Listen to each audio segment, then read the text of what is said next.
Shalom saudara, mari kita akan belajar firman Tuhan, tetapi terlebih dahulu kita akan berdoa. Mari kita berdoa. Bapa yang kami sembah, di dalam nama Tuhan Yesus, kami akan mendengar firman-Mu. Berikan kami hikmat pengertian yang daripada Tuhan, supaya firman-Mu bisa kami mengerti, kami terapkan di dalam hidup kami sehari-hari. Terima kasih Bapa, di dalam nama Tuhan Yesus kami berdoa dan bersyukur. Amin. Saudara, kita akan belajar firman Tuhan di dalam 1 Tesalonika 1 ayat 3 dan ayat 8. Saya beri judul firman Tuhan pada hari ini, kuasa pengampunan. Firman Tuhan berkata, sebab kami selalu mengingat pekerjaan imanmu. Perhatikan kata ini, usaha kasihmu. Saya ulangi sekali lagi, usaha kasihmu. Jadi kasih yang dipraktekkan oleh jemaat di Tesalonika adalah kasih di mana mereka mengusahakan mengasihi sesama mereka. Kemudian Alkitab berkata, dan ketekunan pengharapanmu kepada Tuhan kita Yesus Kristus di hadapan Allah dan Bapa kita. Karena dari antara kamu firman Tuhan bergema, firman Tuhan tersebar, bukan hanya di Makedonia dan Akaya saja, tetapi di semua tempat, di semua wilayah telah tersiar kabar tentang imanmu kepada Allah, sehingga kami tidak usah mengatakan apa-apa tentang hal itu. Nah saudara, ini merupakan ayat yang menjelaskan kepada kita bahwa kuasa pengampunan mempunyai dampak yang sangat luar biasa. Jemaat di Tesalonika pada waktu itu dianiaya.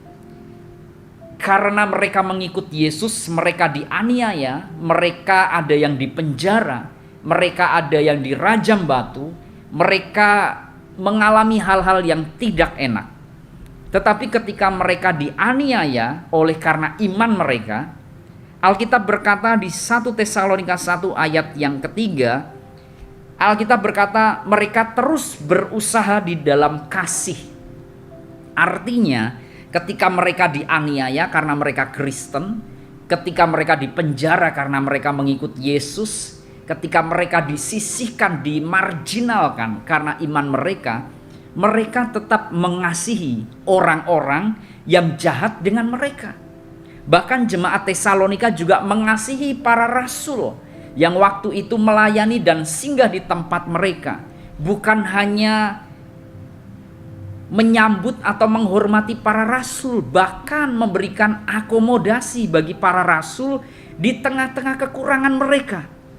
Ini merupakan usaha kasih yang diwujudkan oleh jemaat Tesalonika terhadap orang yang jahat, terhadap para rasul, terhadap para pelayan-pelayan Tuhan. Mereka sangat besar kasihnya, sehingga ketika mereka mengasihi orang-orang yang menganiaya mereka, mereka mengasihi musuh-musuh mereka, mereka mengasihi para rasul yang pelayanan di tengah-tengah kekurangan mereka, mereka tetap mensupport dalam hal dana.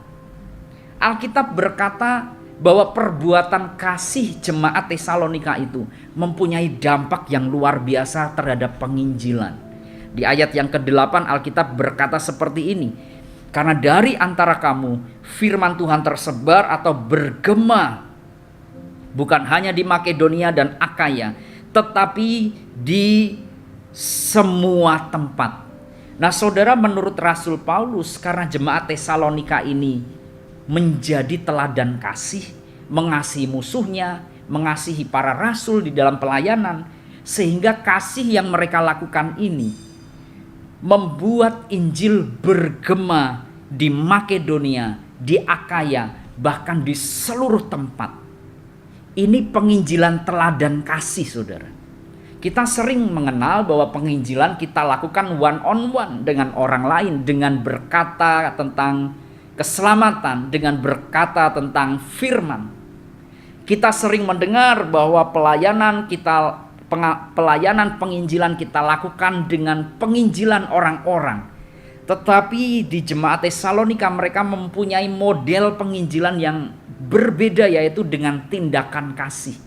Ketika mereka mengasihi musuh mereka, ketika mereka mengasihi para rasul yang melayani di wilayah mereka, kasih itu dilihat oleh semua orang, sehingga membuat orang-orang di Makedonia, di Akaya, bahkan di wilayah sekitar itu menerima Yesus sebagai Tuhan dan Juru Selamat.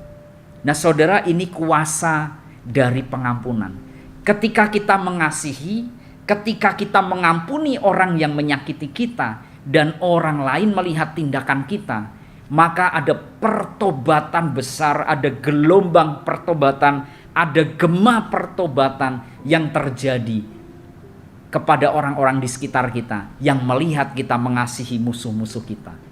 Nah saudara, mari kita praktekkan di dalam hidup kita. Ketika kita mengasihi orang lain, apa sih manfaatnya bagi kita? Firman Tuhan mengatakan, ketika kita mengasihi musuh kita, mengasihi orang yang membenci kita, maka Injil akan tersebar. Saudara akan memberitakan Yesus di situ, dan banyak orang-orang yang akan menggabungkan diri dengan kita, menerima iman kita. Bukankah hal ini sangat ajaib, saudara? Ketika orang Kristen mengasihi musuh-musuh mereka, ketika gereja di tengah individualisme yang ada masih peduli dengan orang-orang di sekitarnya, menolong, membantu, mengasihi orang-orang di sekitar kita. Ketika orang-orang lain melihat, bukankah hal yang luar biasa terjadi keselamatan yang selama ini kita nanti-nantikan. Nah mari di dalam hidup kita, kalau kita ingin pertobatan terjadi, anggota keluarga kita mengalami pertobatan, rekan-rekan kita mengalami pertobatan, orang-orang di sekitar kita mengalami pertobatan, maka salah satunya Alkitab mengajarkan, jadilah teladan kasih. Kasihilah orang-orang yang membencimu, kasihilah orang-orang yang menganiaya kamu, yang memahitkan hidupmu. Maka dengan adanya kasih, pertobatan akan terjadi. Tuhan Yesus memberkati. Mari kita berdoa. Bapa yang kami sembah di dalam nama Tuhan Yesus, meteraikan firman-Mu di dalam hidup kami, ajari kami untuk mengasihi sesama kami, mengasihi orang-orang yang membenci kami, sehingga melalui teladan kasih, firman Tuhan bergema. Banyak yang menerima Yesus sebagai Tuhan dan Juru Selamat di dalam kehidupan kami. Terima kasih Bapa. Di dalam nama Tuhan Yesus kami berdoa dan bersyukur. Amin.